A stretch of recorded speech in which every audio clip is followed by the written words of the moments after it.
الله الرحمن الرحيم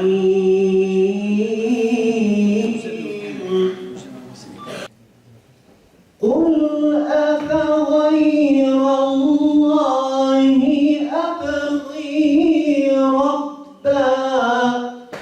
Seçilen konu toplumu doğrudan ilgilendiren ve aynı zamanda ihtiyaç duyulan bir konudur. Konunun toplumda anlaşılması ve gereğinin yapılması için elbette ki sadece seminerler vermek yeterli değildir. Ancak bu seminerle toplumda farkındalık oluşturup gençlerimize bilinç meydana getirmek çabasındayız. Ülkesinde, herhangi bir Avrupa ülkesinde veya Amerika'da çekilmiş fotoğraflar değildir.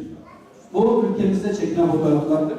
Yani bir İslam ülkesinde %99'unun Müslüman olduğu bir ülkede çekilen fotoğraflardır maalesef.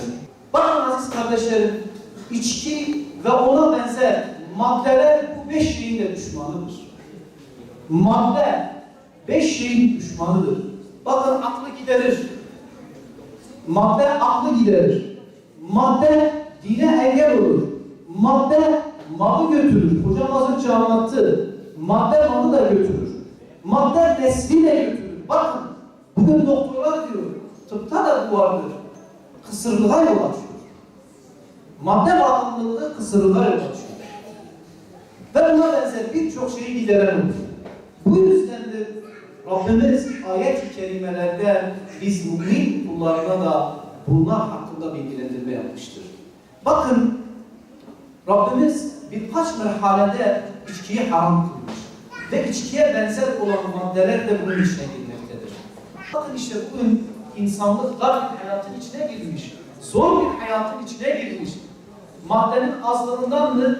Nimetlerin azlığından mı? Hayır, nimetlerin azlığından değildir. Bilakis maneviyatın azlığındandır. Aziz kardeşlerim, bu işe götüren ilk sebep maneviyatsızlıktır. İkinci olarak da arkadaş ortamıdır. Özellikle arkadaşın insan üzerinde etkisi çoktur.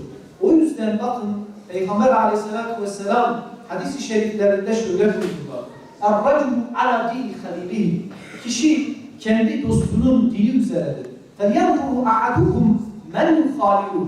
Sizlerden biri baksın ki kiminle dostluk ettiğine.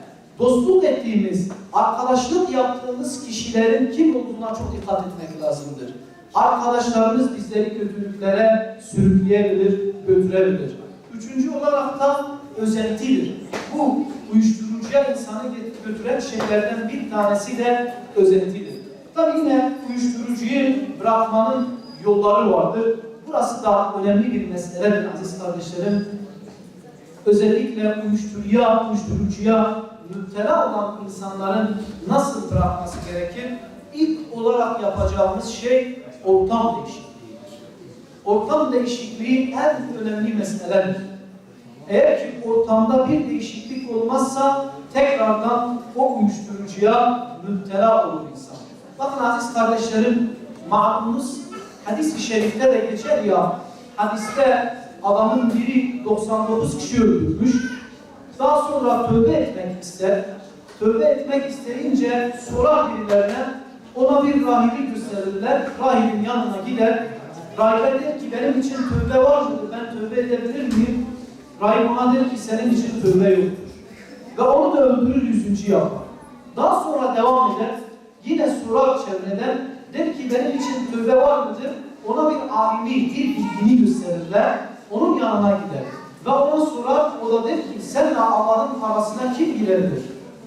Seninle Allah arasına kim girebilirdir? Senin için tövbe var. Yalnız aziz kardeşlerim, bu hadiste önemli bir nokta vardır. Bu noktayı hiç kaçırmamamız lazımdır. O noktada o alim ona diyor ki sen eski yurdunu terk etmen lazımdır. Eski ortamını, eski arkadaşlarını terk etmen lazımdır. Şayet sen tekrardan eski ortamına, eski arkadaşlarına dönersen tekrardan ne yaparsın? Günaha bulaşırsın ve bu da yol açılıyor salihlerin olduğu yere doğru. Ve kardeşler, Yine bırakmanın yollarından bir tanesi salih dostlarımızın olması lazımdır. Salih arkadaşlarımızın olması lazımdır ki bundan kurtulabilelim. Bakın insanı en fazla kötülüğe götüren dedik arkadaştır ve insanı iyiliğe götürecek noktalardan bir tanesi de yine arkadaştır. O yüzden salih, iyilik ehli arkadaşlarımızın olması lazımdır kardeşlerim. Ülkesinde, herhangi bir Avrupa ülkesinde veya Amerika'da çekilmiş fotoğraflar değildir. Bu ülkemizde çekilen fotoğraflardır. Yani bir İslam ülkesinde %99'unun Müslüman olduğu bir ülkede çekilen fotoğraflardır maalesef. Siz mesela bir sigara içersiniz, en basiti bir sigara içerseniz, sigaraya başlarken diyelim ki haftada 3 tane sigara içersiniz, 3 adet sigara. Ama bir müddet sonra sigara da bağımlılığı için bir müddet sonra bu 5'e çıkar, 7'ye çıkar derken bir paket, 2 paket, 1,5 paket, 2 paket. Bir şekilde gider. 941 insanımız hayatını kaybetmiş. Uyuşturucu bağımlılığından maalesef. Yine uyuşturucuyla mücadeleye harcanan devlet kaynağı 2010 yılında yaklaşık olarak 550'lerde ama 2016 yılında 800 binlerde veya 800 milyon. Türkiye'de dünyada uyuşturucu madde kullanma oranlarına bir bakalım. Evet. 2018 Dünya Uyuşturucu raporuna göre dünya üzerinde 31 milyon uyuşturucu bağımlısı var. Bakın 31 milyon bunlar bağımlı olanlardır. Ama dünya genelinde uyuşturucu kullanımında aynı raporda 275 milyon olarak yer alıyor. Yani hayatında en az bir defa bunu kullanmış olanların sayısı içinde bağımlı olmayanlar da var. 275 milyon olarak yer alıyor. Bakınız ürkütücü bir tablo. Bu rakam 2016 raporunda 250 milyon olarak yer alıyordu. Yani aradaki 25 milyonluk artış uyuşturucuyu deneyen ve kullananların sayısında hızlı bir artış olduğunu gösteriyor. Demek ki yeni başlayanlar veya yeni deneyenlerin sayısı bir hayli fazla. Giderek artıyor bu oranlar. Türkiye'de madde kullanımı sayısı resmi rakamlara göre son 3 yılda %20 artarak 1,5 milyona dayandı.